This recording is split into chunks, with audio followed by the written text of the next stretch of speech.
Bismillahirrahmanirrahim. Assalamualaikum warahmatullahi wabarakatuh. Innal hamdalillah nahmaduhu wa nasta'inuhu wa nastaghfiruh wa na'udzu billahi min shururi anfusina wa min sayyiati a'malina. Man yahdihillahu fala mudilla lahu wa man yudlil فلا هادي له وأشهد أن لا إله إلا الله وحده لا شريك له وأشهد أن محمدا عبده ورسوله صلى الله عليه وعلى آله وسلم تسليما كثيرا أما بعد اللهم إنا نسألك علما نافعا ونعوذ بك من علم لا ينفع. Ma'asyiral muslimin, bapak-bapak, ibu-ibu, ikhwan wa akhwat fillah rahimakumullah. Hari ini adalah hari Rabu, tanggal 13 Jumadal Ula 1436 Hijriah yang bertepatan dengan tanggal 4 Maret 2015. Insyaallah kita lanjutkan kajian kita dari kitab Hisnul Muslim min adhkaril kitabi was sunnah yang berisi doa-doa, wirid-wirid dalam keseharian yang berasal dari Al-Quran dan sunnah Nabi Muhammad sallallahu alaihi wasallam yang ditulis oleh Fadilatul Syekh Dr. Sa'id bin Ali bin Wahab Al-Qahtani hafidhahullah ta'ala. Yang terakhir kita sudah membahas bab ke-56, doa untuk mayit balita ketika menyolati jenazahnya. Sekarang kita masuk doa bab yang nomor ke-57. Qala Syekhul Musannif rahimahullahu ta'ala, doa'u at-ta'ziyah, doa ketika takziah, ketika kita melayat. Takziah itu artinya kita menghibur keluarga pihak yang kematian, itu namanya takziah. Kemudian juga mendoakan orang yang mati tersebut. Jadi takziah itu intinya adalah menghibur dengan kata-kata yang enak supaya pihak yang kematian itu ya bisa sabar, bisa mengharapkan pahala dari Allah Subhanahu wa taala. Di situ disebutkan doanya adalah inna lillahi ma akhadh wa lahu ma a'ta wa kullu syai'in 'indahu bi ajalin musamma fal tasbir wal tahtasib. Ya, artinya sesungguhnya Allah Subhanahu wa taala berhak mengambil apapun yang Dia kehendaki, sebagaimana Allah berhak memberikan apa saja yang Dia kehendaki. Segala sesuatu di sisi Allah itu memiliki batas dan ketentuan. Hendaknya engkau bersabar dan mengharapkan pahala kepada Allah Subhanahu wa taala. Ini ada di dalam Sahih Imam Al-Bukhari dan Muslim rahmatullahi alaihima. Hadis ini ada ceritanya. Kalau kita membaca cerita hadis ini, kita akan terharu betapa kuat jiwa Rasulullah Muhammad sallallahu alaihi wasallam. Disebutkan di dalam riwayat yang lebih lengkap, yaitu di dalam kitab Ahkamul Janaiz karya Al-Imam Al-Albani rahimahullahu taala, bahwa hadis ini diriwayatkan melalui jalan sahabat Usamah bin Zaid radhiyallahu taala anhu. Beliau mengatakan, arsalat ila Rasulillah sallallahu alaihi wasallam ba'du banatihi. sebagian putri Nabi mengirim utusan untuk menemui Rasulullah sallallahu alaihi wasallam, yang mana disebutkan di dalam riwayat itu bahwa putri Nabi tersebut bernama Zainab. Jadi putri Nabi yang bernama Zainab mengirim utusan untuk menemui Nabi Muhammad sallallahu alaihi wasallam untuk memberitahu. Memberitahu apa? Anna sabiyan laha ibnan aw ibnatan, wa fi riwayah Umaymah binta Zainab qadih tudirat fashhadna. Utusan itu menyampaikan bahwa anak daripada salah satu putri Nabi yang bernama Umaymah. Ya, Umaymah. Jadi ini adalah cucu Nabi. Umaymah putrinya Zainab dalam keadaan sekarat, sakaratul maut. Masih kecil. Ya, dia sakaratul maut. Nah, Zainab putri Nabi minta ayahnya hadir. Wahai ayah, mohon datang. Ini Umaymah dalam keadaan sakaratul maut. Jadi minta supaya Nabi datang, Nabi hadir. Dalam keadaan cucunya Nabi sakaratul maut. Apa kata Nabi? Qala fa arsala ilaiha yaqra'us salam wa yaqul inna lillahi ma akhadh wa lahu ma a'ta wa kullu syai'in 'indahu.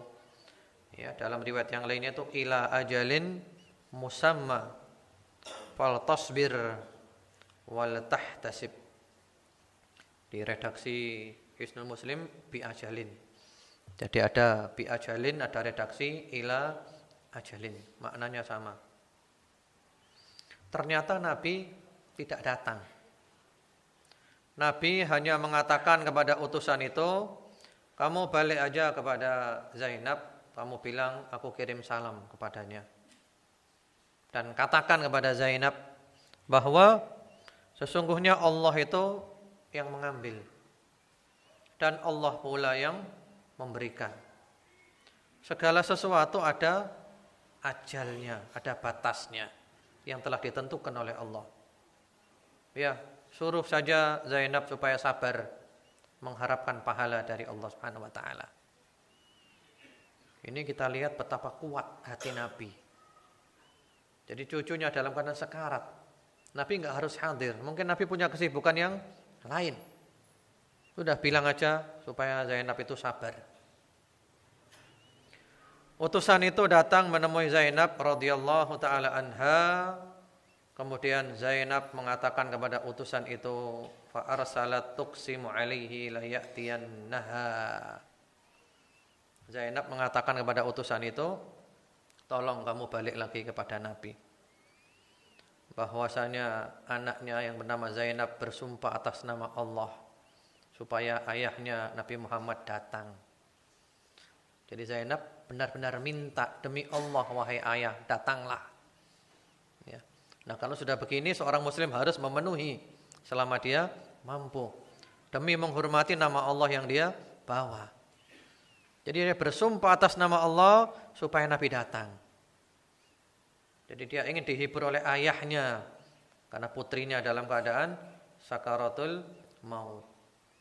Faqamna wa qumna farufi'a as-sabiyyu ila hijri aw fi hijri Rasulillah sallallahu alaihi wasallam wa nafsuhu tuqaqi' ka'annaha shannah wa fil qaumi Sa'd ibn Ubadah wa Mu'ad ibn Jabal wa Ubay ibn Ka'ab ahsibu wa Zaid bin Thabit wa rijal. Akhirnya Nabi Muhammad sallallahu alaihi wasallam pun datang. Dan kami juga ikut datang. Kemudian anak yang sekarat tadi itu, cucunya Nabi itu diangkat lalu dipangku ya oleh Nabi Muhammad sallallahu alaihi wasallam. Dibawa ke pangkuan Nabi. digendong oleh Nabi Muhammad sallallahu alaihi wasallam. Sementara nafasnya sudah keluar, nafas-nafas detik-detik terakhir keluarnya nafas. Dan waktu itu di sana ada beberapa sahabat, ada Sa'ad bin Ubadah, ada Mu'ad bin Jabal, ada Ubay bin Ka'ab, ada Zaid bin Thabit dan yang lainnya. Sambil Nabi memeluk, menggendong, memangku cucunya ini, fafadat aina Rasulillah sallallahu alaihi wasallam. Sambil air mata Nabi berlinang. Ya, nangis Nabi Muhammad sallallahu alaihi wasallam. Tidak tega. Jadi cucunya ini mati di pelukannya Nabi. Di pangkuannya Nabi Muhammad sallallahu alaihi wasallam. Faqala lahu Sa'ad ma hadha ya Rasulullah? Wa qad nahaita 'anil buka. Lalu sahabat Sa'ad mengatakan, "Ya Rasulullah, kenapa Anda kok nangis? Anda sendiri kan melarang nangis." Ya, sebenarnya Nabi enggak melarang nangis. Yang dilarang oleh Nabi adalah meratap. Nangis dengan suara keras, meraung-raung, mengucapkan kata-kata yang menunjukkan tidak ridha. Qala, lalu Nabi Muhammad sallallahu alaihi wasallam menjawab, "Innama hadhihi rahmatun yad'uha Allahu fi qulubi man yasha'u min ibadihi." Ya. Ini adalah rahmat, ini adalah sayang. Ini adalah rahmat yang diletakkan oleh Allah di dalam hati siapa saja yang dikehendakinya di antara hamba-hambanya. Tidak semua orang punya sifat rahmat seperti ini. Innama yarhamullahu min ibadihi ar-ruhama. Hanya saja Allah menyayangi di antara hamba-hambanya itu yang penyayang.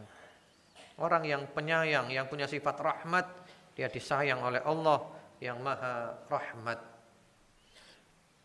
Jadi di sini ma'asyiral muslimin, ikhwan wa akhwat fillah rahimakumullah, yang kita ambil adalah bahwasanya takziah ini dianjurkan, takziah ini adalah disunnahkan, yang mana tujuan daripada takziah menghibur keluarga pihak yang kematian, menghibur mereka dengan kata-kata, dengan doa-doa, supaya mereka sabar, supaya mereka mengharapkan pahalanya dari Allah Subhanahu wa taala.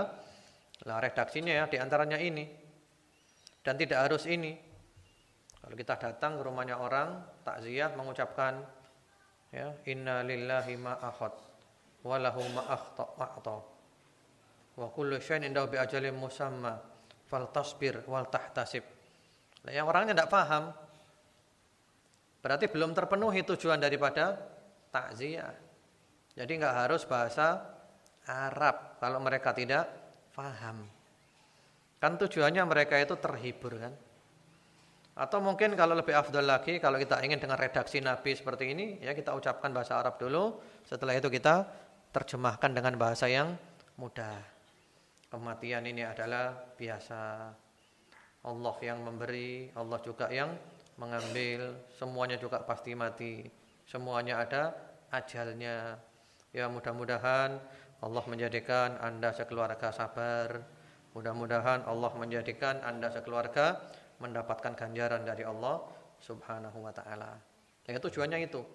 Jadi enggak harus redaksinya dengan bahasa Arab kalau ternyata yang kita ajak omong tidak paham sama sekali. Sehingga tujuan daripada takziah belum terpenuhi. Kemudian ada lagi redaksi takziah yang berikutnya, yaitu redaksinya berbunyi wa in qala a'dhamallahu ajrak wa ahsana 'azaak wa ghafara limayyitik fa hasan. Ini yang biasa diucapkan oleh orang-orang ketika takziah. Seandainya dia mengucapkan a'dhamallahu ajrak, semoga Allah memperbanyak pahalamu. Wa ahsana 'azaak, menimbulkan kegembiraan pada hatimu. Wa ghafara limayyitik, dan mengampuni dosa orang yang meninggalkanmu. Mengampuni dosa si mayit. Kalau seandainya baca ini juga bagus. Walaupun ini bukan dari Nabi. Ya, ini bukan dari Nabi. Ini disebutkan di dalam Al-Adhkar Lin-Nawawi rahimahullahu taala. Jadi berarti takziah tidak harus pakai redaksi Nabi, redaksi apapun boleh. Al-Imam An-Nawawi di dalam kitab Al-Adhkar mengatakan, Wa amma lafdhatut ta'ziyah fala hajra fi.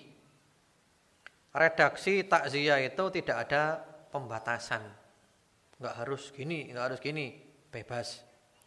Fa bi ayyi lafdhin azahu hasalat. Redaksi apa saja yang dia pakai, dia sudah terpenuhi. Yang penting menghibur, menyuruh dia sabar, mengharapkan pahala dari Allah, mendoakan si mayit. Wastahabba ashabuna ay asy-Syafi'iyyah an yaqula fi ta'ziyatil muslim bil muslim. Dan sebagian teman-teman kami dari kalangan mazhab Syafi'i menganjurkan, mustahab, dianjurkan supaya ketika takziah kepada orang muslim mengucapkan ini. A'dhamallahu ajrak wa ahsana a'za'ak wa ghafara limayyitik. Semoga Allah memberikan kepadamu pahala yang besar. Allah memberikan kepadamu hiburan, kegembiraan yang baik, dan Allah mengampuni orang yang mati atau mayitmu ini. Ya, jadi boleh seperti itu. Jawabannya apa? Nah, biasanya kalau di kalangan orang Arab jawabannya al-baqa lillah. Sebenarnya yang tepat itu jawabannya adalah amin. Ini kan didoakan kan? Jawabannya adalah amin jazakallahu khair. Amin jazakallahu khair. Seperti itu. Biasanya jawabnya itu al-baqa lillah. Yang kekal hanya Allah saja. Ya betul, yang kekal Allah. Cuman karena ini adalah doa, yang tepat adalah jawabannya amin. Semoga Allah mengabulkan. Itu tentang takziah. Kemudian berikutnya, ikhwan wa akhwat fillah rahimakumullah. Biasanya sering ada pertanyaan, bolehkah kita bertakziah kepada orang kafir? Orang kafir itu dua-duanya kafir. Yang mati kafir, keluarganya kafir. Boleh enggak? Atau yang mati kafir, keluarganya muslim. Kalau yang mati kafir, keluarganya ditinggalkan muslim, ini boleh takziah. Takziah menghibur yang muslim. Misalnya kita punya teman muslim, ibunya kafir, ibunya mati. Nah kita takziah enggak apa-apa. Menghibur anaknya, ya mudah-mudahan kamu sabar ya. Tapi kita tidak boleh mendoakan yang mati karena dia orang kafir. Lah yang jadi masalah sekarang, yang mati kafir, keluarganya kafir. Boleh enggak kita takziah? Kita punya tetangga orang Nasrani, kafir semuanya. Ada yang mati, boleh enggak kita takziah? Nah ini ada beberapa pendapat. Ada pendapat yang mengatakan boleh titik. Tapi tanpa mendoakan ya, tanpa mendoakan, menghibur saja. Ya wis sabar, gini gitulah. Ada yang mengatakan boleh titik. Ada yang mengatakan tidak boleh titik. Ada yang memerinci. Dan pendapat yang memerinci inilah pendapat yang paling indah. Dan ini adalah pendapat Syekhuna Fadilatul Syekh Muhammad bin Shalih Utsaimin rahimahullahu taala, sebagaimana di dalam Fatawa fi Ahkamil Janaiz. Beliau mengatakan, ta'ziyatul kafir idza mata lahu man yu'azza lahu bihi min qarib aw shadiq fi hadha khilaf bainal ulama. Takziah kepada orang kafir apabila ada anggota keluarganya yang meninggal dunia, apakah boleh kerabatnya atau temannya takziah? Maka di sini ada perbedaan pendapat di kalangan ulama. Faminal ulama man qala inna ta'ziyatahum haram. Di antara ulama ada yang mengatakan haram takziah, enggak boleh karena mereka kafir. Wa minhum man qala annaha jaizah. Ada yang berpendapat boleh. Wa minhum man fassala fi dzalik. Ada pula sebagian ulama yang memerinci, diperinci dulu. Faqala, yaitu yang memerinci mengatakan, in kana fi dzalika maslahah karaja islamihim wa kaffi syarrihim alladzi la yumkin illa bi ta'ziyatihim fa huwa jaiz wa illa kana harama. Kalau seandainya takziah kita itu ada maslahatnya. Maslahatnya apa? Ya, supaya dia itu simpati kepada Islam, tertarik kepada Islam, kepingin masuk Islam. Atau ketika takziah ini supaya kita selamat dari gangguan mereka. Ya, kita takziah supaya selamat dari gangguan mereka. Mereka biasa ganggu. Kita takziah supaya enggak diganggu lagi oleh mereka. Nah, maka di sini boleh takziah. Kalau tidak ada maslahatnya, maka hukumnya adalah haram. Warrajih, pendapat yang rajih, annahu in kana yufham min ta'ziyatihim i'zazuhum wa ikramuhum kanat haraman wa illa fayundur fil maslahah. Yang rajih, kalau ketika kita takziah ini bisa difahami memuliakan mereka, ya, yaitu memuliakan mereka, mengagungkan mereka, maka hukumnya adalah haram. Jadi misalnya ketika kita takziah, orang kafir merasa dirinya ini mulia. Wah, orang kafir mulia. Ini buktinya orang-orang Islam pada takziah. Dia merasa mulia dalam kekafirannya. Nah, hukumnya adalah haram. Tapi kalau tidak ada seperti itu, maka dilihat maslahatnya. Ya, sekarang kalau ada tetangga meninggal dunia, kafir keluarganya semuanya takziah atau tidak, ya dilihat. Kalau seandainya kita takziah, menunjukkan mereka itu semakin mulia. Ini orang kafir mulia ini. Orang Islam pada takziah semuanya. Sehingga seakan-akan orang Islam tampak hina, enggak punya harga diri orang Islam ini. Nah, jangan takziah. Tapi kalau takziah malah menunjukkan Islam itu kok bagus ya. Islam itu baik. Buktinya tetangga saya Islam bagus-bagus. Islam itu agama yang indah. Ini menunjukkan adalah maslahat untuk Islam. Maka berarti boleh takziah. Secara umum yang mana sekarang kira-kira? Kalau kita takziah tetangga yang kafir secara umum, yang tampak itu adalah keindahan Islam atau kerendahan Islam? Yang tampak secara umum loh ya, bukan kasus ya, secara umum yang tampak adalah keindahan Islam. Wah, Islam ini bagus, Masya Allah. Saya punya tetangga orang Islam, senang saya. Ketika ada keluarga mati, mereka pada takziah. Yang tampak adalah Islam itu indah, Islam tambah wangi. Nah, berarti enggak apa-apa takziah. Wallahu a'lam. Ya, itulah namanya pendapat para ulama. Yang namanya fikih itu selalu ada perbedaan pendapat.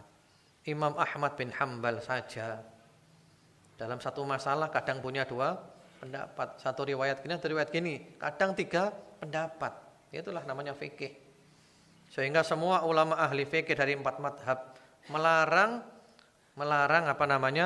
murid-muridnya untuk fanatik. Imam Abu Hanifah, Imam Malik, Imam Syafi'i, Imam Ahmad bin Hanbal, mereka semua melarang muridnya untuk fanatik kepada mereka. Bahkan mereka menganjurkan murid-muridnya ngambil dari dalil. Mereka semuanya mengatakan, idza shahhal hadits fa huwa madhhabi. Kalau ada hadits yang sahih itulah madhabku. Kalau pendapatku bertentangan dengan hadits yang sahih, fadribu biqauli al-haid. Lemparkan pendapatku di tembok, kamu buang pendapatku. Subhanallah, sportif. Kemudian berikutnya lagi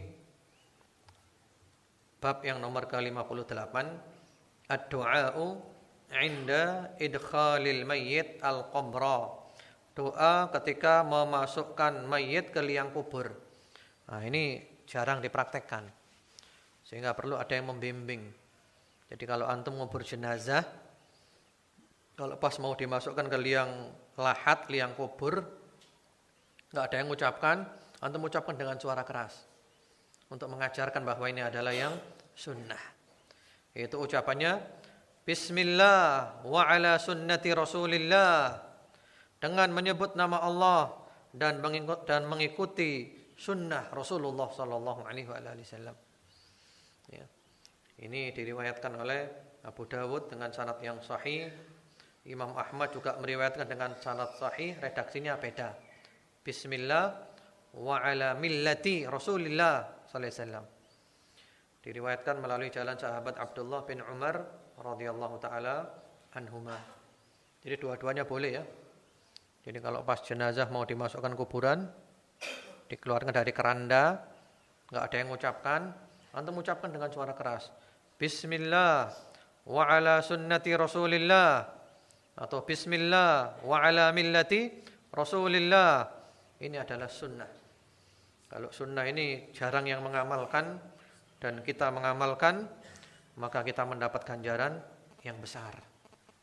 Dan ini juga mengingatkan, waktu ngubur orang mati, semuanya diingatkan bahwa kita harus berpegang teguh dengan sunnah Rasulullah Sallallahu Alaihi Wasallam. Kita harus berpegang teguh dengan syariat Rasulullah Muhammad Sallallahu Alaihi Wasallam. Kita harus berpegang teguh dengan ajaran Nabi Muhammad Sallallahu Alaihi Wasallam. Jadi tujuannya diingatkan, mengingatkan orang-orang yang hidup. Bismillah wa ala sunnati Rasulillah Sallallahu Alaihi Wasallam, atau Bismillah wa ala millati Rasulillah Sallallahu Alaihi Wasallam. Semuanya diingatkan agar istiqamah mengikuti sunnah Nabi, istiqamah mengikuti syariat Nabi, istiqamah mengikuti jalan yang telah digariskan oleh Nabi Muhammad Sallallahu Alaihi Wasallam. Terutama zaman sekarang, ma'asyiral muslimin, jamaah sekalian rahimakumullah. Zaman sekarang ini, ya, ahlus sunnah wal jamaah ditarik-tarik untuk keluar dari sunnah. Kelompok-kelompok menyimpang macam-macam. Kelompok-kelompok menyimpang, kelompok yang menyimpang dari sunnah, yang mengajak mencaci maki istri Nabi, sahabat Nabi, dan ajaran menyimpang yang lainnya. Walaupun seakan-akan sekarang ini mereka berada di atas angin, seakan-akan mereka sekarang dalam keadaan menang, iya kan? Gitu kan? Di dunia, di Irak, di Yaman, ya, di Suriah masih belum mereka, dan insya Allah nggak akan pernah menang di negeri Syam. Kalau ada kebatilan yang menang, ini berarti adalah tanda bahwa yang hak pasti mengalahkannya. Sehingga sebagian ulama mengatakan annal batil jundun min junudil haq. Kebatilan itu adalah salah satu tentara di antara tentara-tentara kebenaran.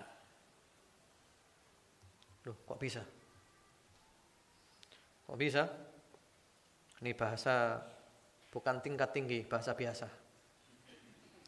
Walaupun antum agak bingung.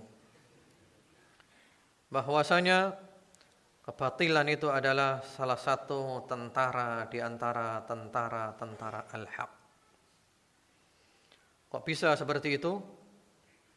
Karena tidak mungkin yang hak ini tampil kecuali didahului dulu oleh kebatilan.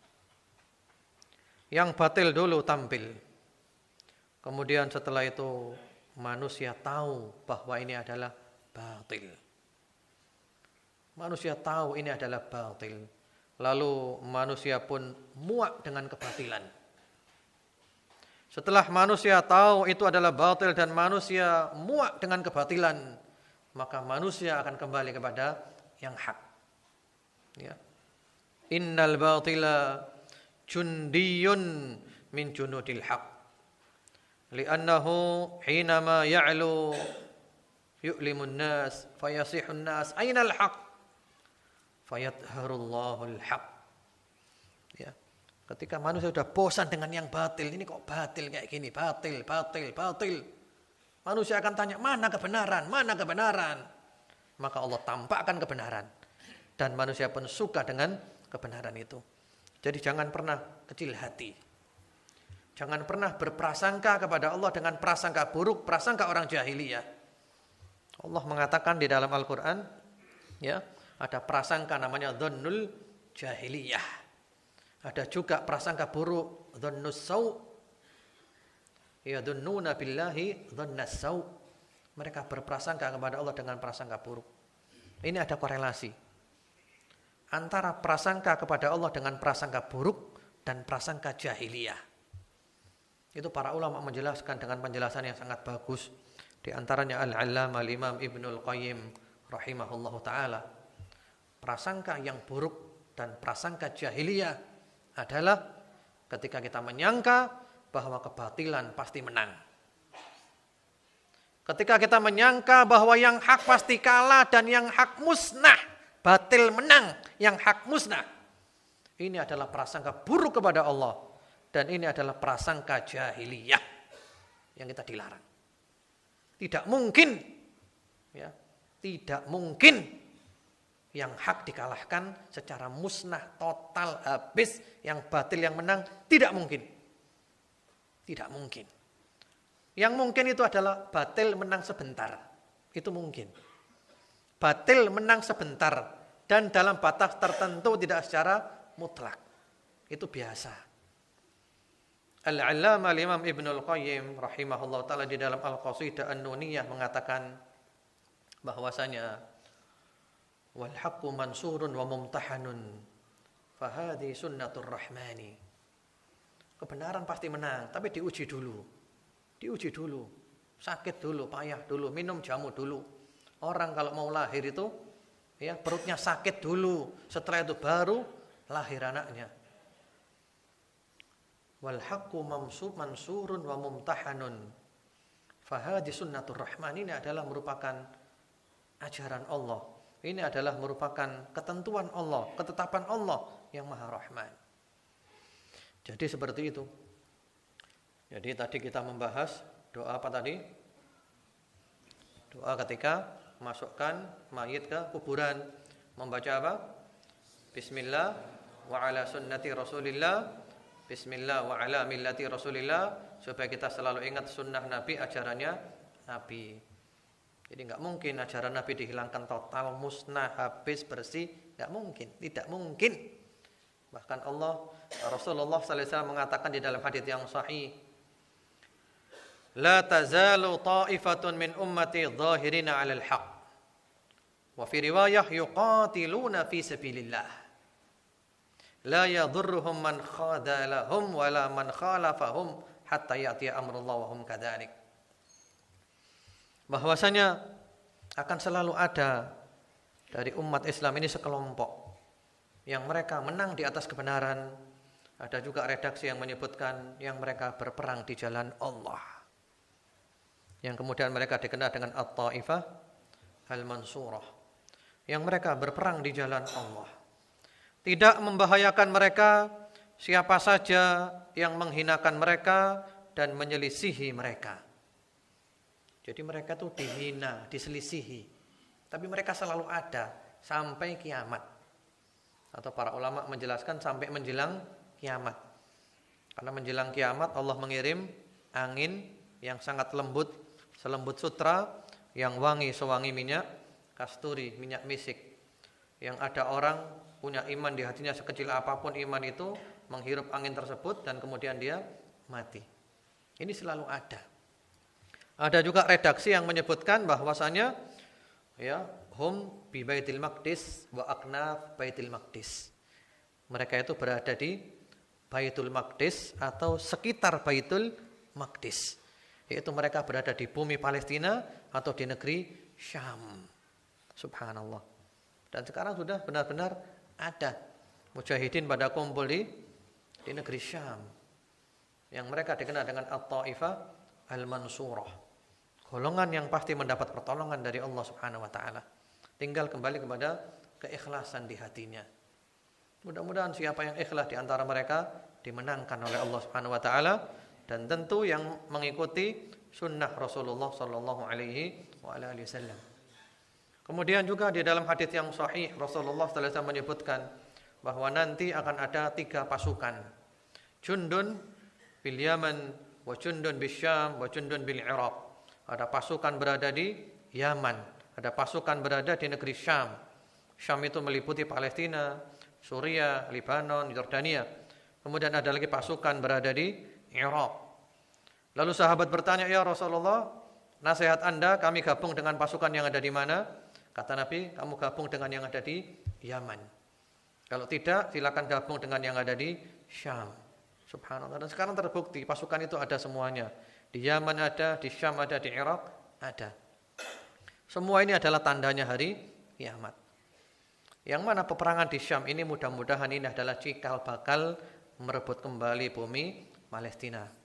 Cikal bakal merebut kembali Masjidil Aqsa. Karena mujahidin semuanya punya niat seperti itu. Setelah selesai masalah Syam ini, berikutnya adalah merebut kembali Masjidil Aqsa yang dirampas oleh Zionis Yahudi. Anehnya Zionis Yahudi yang zalim, yang seperti itu tidak ada yang nuduh mereka sebagai teroris. Tapi kalau orang Islam gini dikit, teroris. Padahal coba antum baca semua kitab fikih, mazhab Hanafi, Maliki, Syafi'i, Hambali, semuanya ada bab masalah jihad. Diperinci di sana masalah jihad, lengkap. Nah sekarang kalau orang bicara jihad langsung dituduh dengan teroris. Loh gimana sih? Israel itu loh, dolim. Negerinya orang Islam dimasuki, yang punya negeri diusiri, dibunuhi, dibantai. Dia membangun rumah-rumah mewah di atas puing rumah-rumah bangsa Palestina. Tapi ketika mereka mau diusir, yang ngusir malah dituduh sebagai teroris. Aneh kan? Subhanallah. Jadi seperti itu. Kemudian berikutnya lagi kita masuk bab yang setelahnya, bab doa yang nomor ke-59. Ad-du'a'u ba'da dafnil mayyit, doa setelah penguburan mayit. Nah, ini juga sunnah. Walaupun ini jarang dipraktekkan, padahal ini sunnah. Doanya adalah Allahumma ufir lahu, Allahumma tsabbithu. Ya Allah, ampunilah dia, ya Allah, teguhkanlah dia, berilah dia ketetapan. Doa ini diriwayatkan oleh Abu Dawud, Al-Hakim, dan Hakim menyatakan sahih, disepakati oleh Ad-Dhahabi melalui jalan sahabat Utsman bin Affan radhiyallahu taala anhu. Ya, redaksi hadisnya lengkapnya. Kana an-nabiyyu sallallahu alaihi wasallam idza faragha min dafnil mayyit waqafa alaihi. Bahwasanya Nabi Muhammad sallallahu alaihi wasallam apabila selesai menguburkan jenazah berdiri di atasnya atau di sampingnya. Jadi selesai penguburan semuanya beliau berdiri di sampingnya. Tidak ada di sini tidak ada menghadap mana ya. Yang penting berada di sampingnya. Faqala, seraya beliau mengatakan, istaghfiru li akhikum, mintakanlah kepada Allah ampunan untuk saudaramu ini. Was'alu lahu tathbit, mintakan pula untuknya ketetapan, keteguhan. Fa innahul ana yus'al, karena dia akan ditanya dia ini. Jadi ini sunnah. Jadi doanya di situ disebutkan ya, mintakan ampunan dan mintakan ketetapan. Sehingga redaksinya, kalau yang mati itu orang laki, redaksinya adalah Allahumma ufir lahu, Allahumma tsabbithu. Allahumma ufir lahu, Allahumma tsabbithu. Allahumma ufir lahu, Allahumma tsabbithu. Terserah kita mau 1 kali, mau 3 kali, mau berapa kali, terserah. Kalau orang perempuan, Allahumma ufir laha, Allahumma tsabbitha. Allahumma ufir laha, Allahumma tsabbitha. Ya Allah ampuni dia, berilah dia ketetapan. Artinya kalau dia ditanya oleh malaikat mungkar dan nakir, dia bisa jawab. Ini doa, ini adalah upaya. Sehingga yang sunnah kalau habis ada orang mati itu masing-masing mendekat ke kuburannya. Dan yang sunnah doa sendiri-sendiri, bukan dipimpin. Sehingga alangkah baiknya kalau kita mengamalkan sunnah. Kita ajarkan, mari bapak-bapak masing-masing kita mendoakan ya, sambil kita ajarkan caranya mendoakannya. Allahumma ighfir lahu, Allahumma tsabbithu, Allahumma ighfir lahu, Allahumma tsabbithu. Kalau di Timur Tengah sana di Arab Saudi, kalau selesai ngubur jenazah itu bergerombol mendatangi di dekatnya di kuburan itu. Doakan, pergi. Datang lagi bergerombol dekat ke situ, pergi. Datang lagi seperti itu. Mendoakan.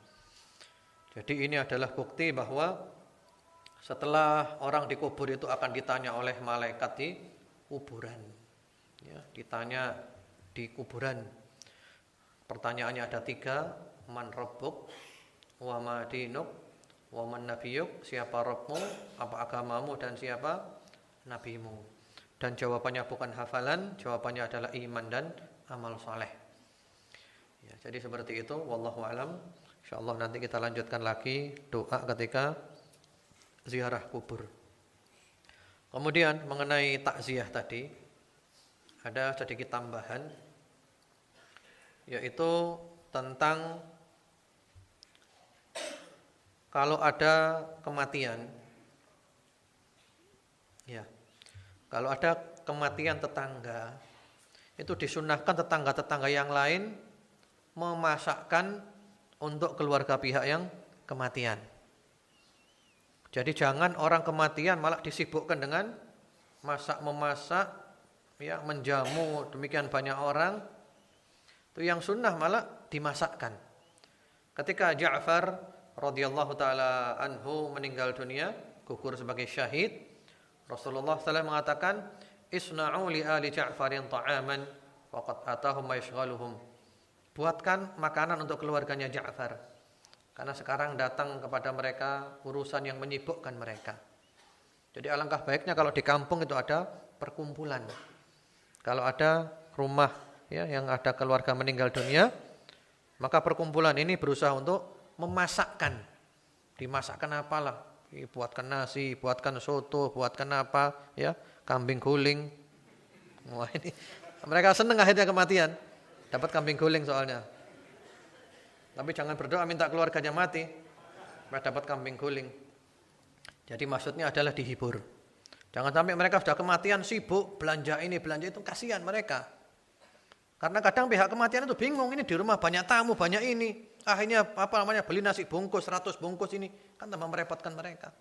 Alangkah indahnya kalau ada perkumpulan. Ini ada orang mati, dimasakkan apa? Kasih soto sak panci, ya, dikasih gulai sak panci seperti itu. Sak nasinya sekalian. Ini sunnah. Ini adalah sunnah Rasulullah Muhammad sallallahu alaihi wasallam. Kemudian juga kalau ada anak yang meninggal dunia, anak yatim, anak yang bapaknya meninggal dunia, itu sunnah diusap kepalanya. Rasulullah sallallahu alaihi wasallam mengusap kepalanya Abdullah bin Ja'far. Abdullah bin Ja'far, yang mana Abdullah bin Ja'far ini adalah Ja'far itu adalah sepupu Nabi. Berarti ini adalah keponakan misannya. Ya. Itu Ja'far mengatakan ketika masih kecil dulu, "Tsumma masaha 'ala ra'si thalathan wa qala kullama masaha Allahumma akhlif Ja'faran fi waladi." Rasulullah mengusap kepalaku 3 kali. Tiap-tiap mengusap sambil berdoa, "Ya Allah, mudah-mudahan anaknya Ja'far Engkau berikan ganti. Anaknya Ja'far Engkau berikan ganti. Anaknya Ja'far Engkau berikan ganti." Betapa indahnya agama Islam yang dibawa oleh Rasulullah Muhammad sallallahu alaihi wasallam. Itu dulu. Sebenarnya ada lagi satu hal yang tidak berhubungan dengan kajian kita, tapi sudah lama saya ingin menyampaikan. Mungkin Allah baru menakdirkan saya menyampaikannya pada malam hari ini, yaitu mendekat ke sutroh. Kan kita dianjurkan kalau sholat mendekat ke pembatas sutroh, iya kan? Adapun mengenai hukum sholat memakai sutroh itu para ulama beda pendapat. Sebagian mengatakan wajib, sebagian mengatakan sunnah, nggak sampai ke tingkatan wajib. Yang jadi masalah sekarang, kalau ada di depan ini, iya kan? Yang mana temboknya jauh. Sehingga kalau selesai sholat, ketika sholat sunnah pada maju. Tapi maju posisi tidak pas. Posisinya kakinya dia di kepalanya orang. Kakinya dia di kepalanya orang. Kalau menurut antum, akhlak enggak seperti ini? Coba saya tanya ke antum. Jadi kakinya dia di kepalanya orang. Ketika orang sujud di kakinya dia. Akhlak enggak seperti ini? Hukumnya akhlak apa? Wajib. Sutroh masih beda pendapat. Akhlak hukumnya adalah wajib. Jadi itu tidak akhlak. Mohon maaf. Saya kepingin nyampaikan dari dulu. Cuman baru hari ini Allah mengizinkan saya menyampaikan. Di hati kok tidak pas sekali gitu loh. Ini orang sujud, ini kakinya dia di sini. Karena posisi dia bukan di tempatnya kaki. Posisi dia di tempat kepalanya orang. Ini tidak akhlak sama sekali. Syekhuna Fadilatul Syekh Muhammad bin Shalih Al-Utsaimin rahimahullah ta'ala menegur keras.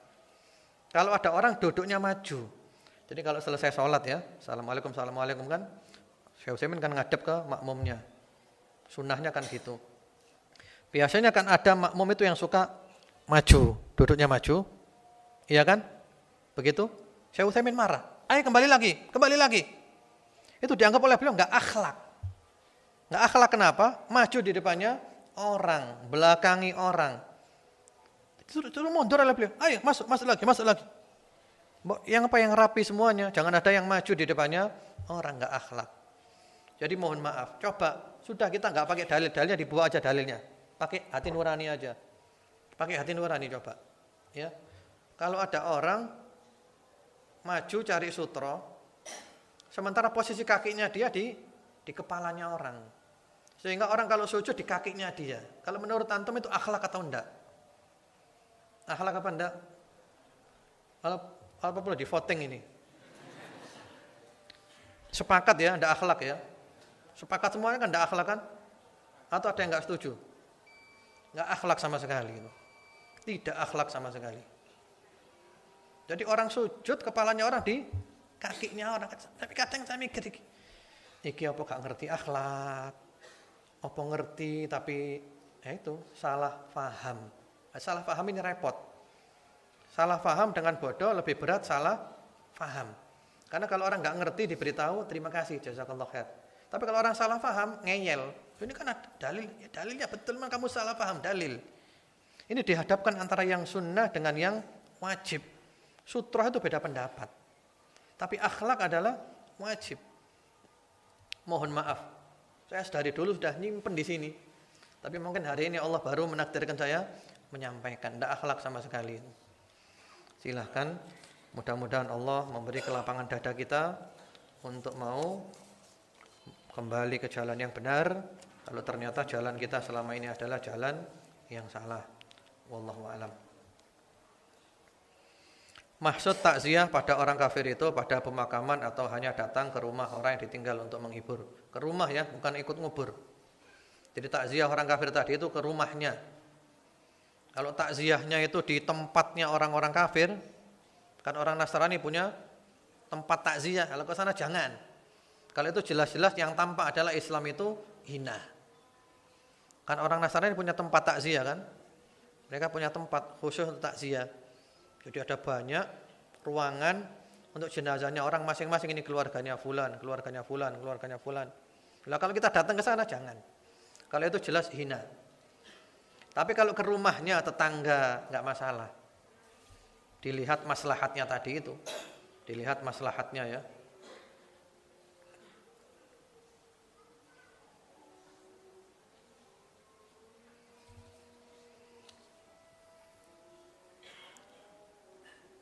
Saya pernah mendengar ketika waktu pemakaman tanah dimasukkan, kita disunahkan untuk melempar tanah sebanyak 3 kali. Ada riwayat yang menjelaskan tersebut. Iya, sunnah itu. Jadi ketika tanahnya ditimbunkan, kita ngambil tanah 3 kali. 1, 2, 3. Itu sahih. Ada juga riwayat sambil membaca doa. Riwayat yang membaca doa ini yang dhaif riwayatnya. Yaitu lemparan pertama minha khalaqnakum.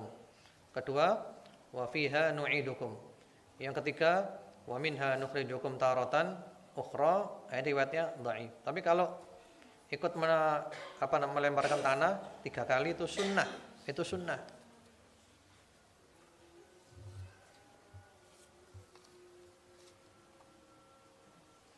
Maaf kalau ziarah kubur apa perlu untuk lepas alas kaki? Nah, ini nanti pembahasannya pekan berikutnya nanti. Masalah ziarah kubur lepas alas kaki atau tidak. Insyaallah kita bahas pada saatnya nanti.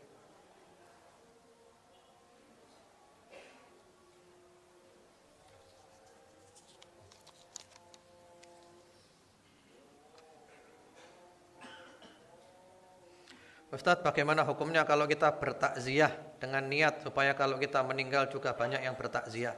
Itu namanya tidak ikhlas. Iya, tidak ikhlas. Takziah itu mengharapkan ganjaran dari Allah. Jadi jangan beramal supaya kita dapat itu namanya bowo. Nah, mirip bowo kan. Jadi bowo ke orang supaya orang itu juga bowo ke dia.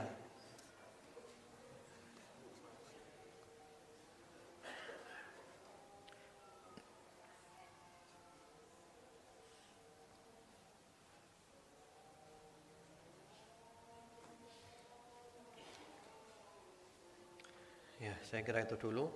Kurang lebihnya saya mohon maaf. Semoga bermanfaat. Semoga Allah menjadikan kita istiqomah. Mohon maaf kalau ada kata-kata yang kurang kasar, yang kurang keras. Mohon dimaafkan ya. Semoga Allah jadikan kita istiqomah dan Allah tutup umur kita dengan husnul khotimah. Allahumma amin. Subhanakallahumma bihamdika asyhadu an la ilaha illa anta astaghfiruka wa atubu ilaik. Assalamualaikum warahmatullahi wabarakatuh.